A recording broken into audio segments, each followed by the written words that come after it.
Okay, these school supplies are actually worth the splurge. Hi, I'm a music teacher and this is my life.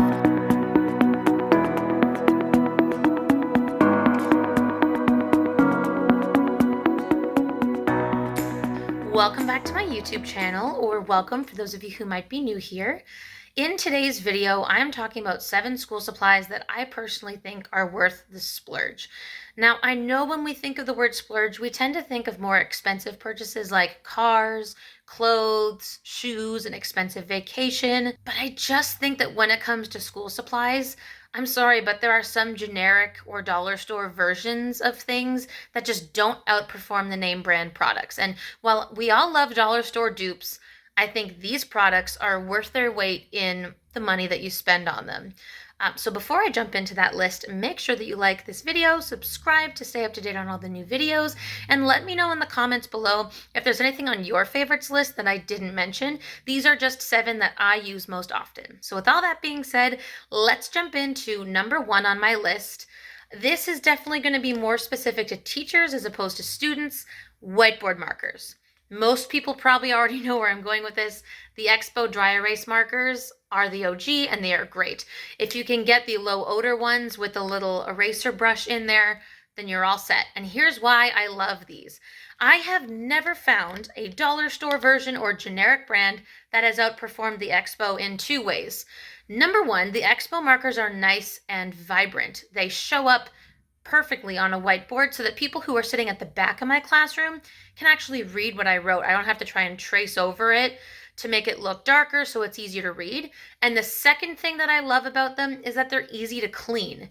There's one classroom I'm teaching in this school year where the whiteboard on the wall is also what I use for the projector. So the projector will show the image or the video that we're watching on the whiteboard. And so the problem obviously is that if you get cheap whiteboard markers and they stain or they're hard to clean off, then it makes the rest of your class, if you need that projector, an uphill climb or challenge. So anyway, those are my favorite whiteboard markers. And number 2 is pens. I'm not as picky about pencils, but when it comes to pens, these really matter. The Bic Glide Exact Retractable Ballpoint Pen, maybe this is just a nerdy teacher thing, but I love these. Like when these run out of ink, I will seek them out again and again for 2 reasons. Number 1, and it's in the name, they glide beautifully. It doesn't matter what kind of paper I'm writing on, these are great. They also come in different colors, but you can also get a big box of just the blue ink or a big box of just the black ink. But another thing I like is that they don't smudge because the ink dries quickly, which is great. I got a large pack of black pens from the dollar store around Christmas time to write holiday cards, and I was so nervous about things smudging because I noticed that the ink looked wet, and so I actually had to leave some of the cards open so that they could dry before I sealed the envelope. So if you can get the Bic Glide Exact pens, they are, like I said, fantastic. 10 out of 10 would recommend those. Speaking of pens, sometimes we make mistakes, so I'm going to move on to whiteout.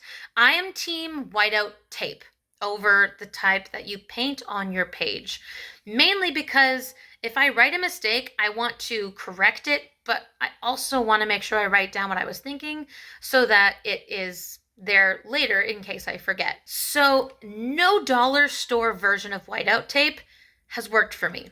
It'll start coming out of the machine and then the plastic won't refeed back into it and it'll just have this big clear loopy mess. And then also the whiteout tape doesn't even stick to the paper properly. So again, Bic for the win. The whiteout Easy Correct is great. You can get this at a whole bunch of different stores. You can get them in 3 packs, you can get them in singles, super easy to bring with you, throw them in a pencil case or a bag, you're good to go. So again, I think that is great whiteout tape. Okay, next is a pencil sharpener. I feel like everyone needs a good pencil sharpener.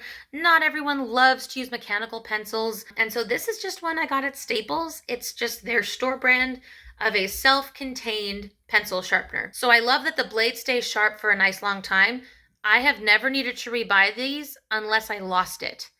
That is how long it lasts. Again, it's self-contained. You have a big container, so you can keep sharpening your pencils for a while before you have to empty it. And I love this because not every classroom has like one of those old school pencil sharpeners that's mounted to the wall.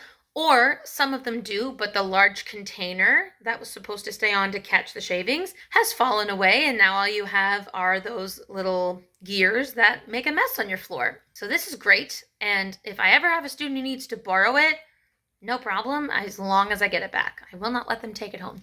So that is a great one to bring as well. Okay, moving on to technology next. This is an adapter with 3 different options, and here's why I really like it. So my work computer is a Chromebook. So the end is USB-C, which is great because every Chromebook at the school where I work has USB-C both chargers and connections for the projectors. And so this one gives me HDMI and the old school USB as well as power in. I work in 3 different classrooms, and the ways that I have to set up my projector and connect it to my Chromebook are different in each classroom. And I'm not even kidding. Sometimes I wish that wasn't the case because it would save me a lot of time, especially because I only have 5 minutes between each class. But anyway, this is great. It saves me a lot of time. I know that no matter what classroom I walk into, I will be able to set up my Chromebook the way that I need it to. The projector is going to work and I will be good to go. It was especially helpful during summer school too, because summer school did not give us any adapters. So it was great to have one like that. Okay, moving away from technology to something that I like to do, which is I like to use a paper planner. And the simplified teacher planner is great. So this is actually something that I didn't know was out there until my department head and I were in a meeting, and she had one of these on her desk. And I told her how much I loved the way it looked. And so I got one myself and I love it. And I'm going to explain why it is so great for teachers. First of all, it's really easy to navigate because you have the tabs, one for each month. You can flip right open to say March, April, whatever. And so I'm going to show you the layout that I have. It comes in more than one layout. So if you don't love this one, you could definitely check them out online and see which one that you like more.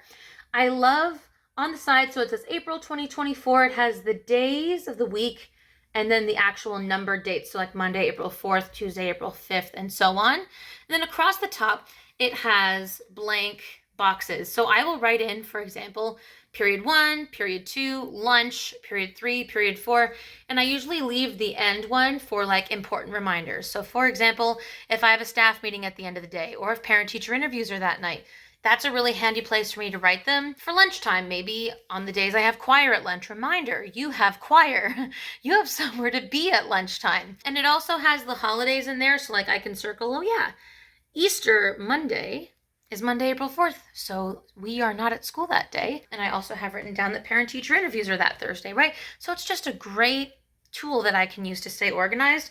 I prefer paper planners over electronic ones for the sole purpose of simplification. If I were to use a calendar on my phone and I saw my work schedule, my personal schedule, my extracurricular schedule, it would be overwhelming, especially because of how many different Google Classrooms I am attached to and how many different assignments for kids I can see are due on that calendar. So just to keep it simple, I prefer the paper calendars. And like I said, the simplified teacher planner comes in a couple of different layouts. So if you don't love this one, check them out online and then make the decision for yourself of whether or not you want to get the other ones. Last one is specifically for music teachers who have access to a chalkboard.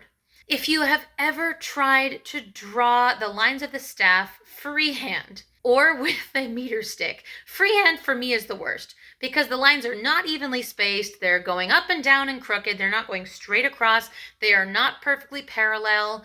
This will save you time.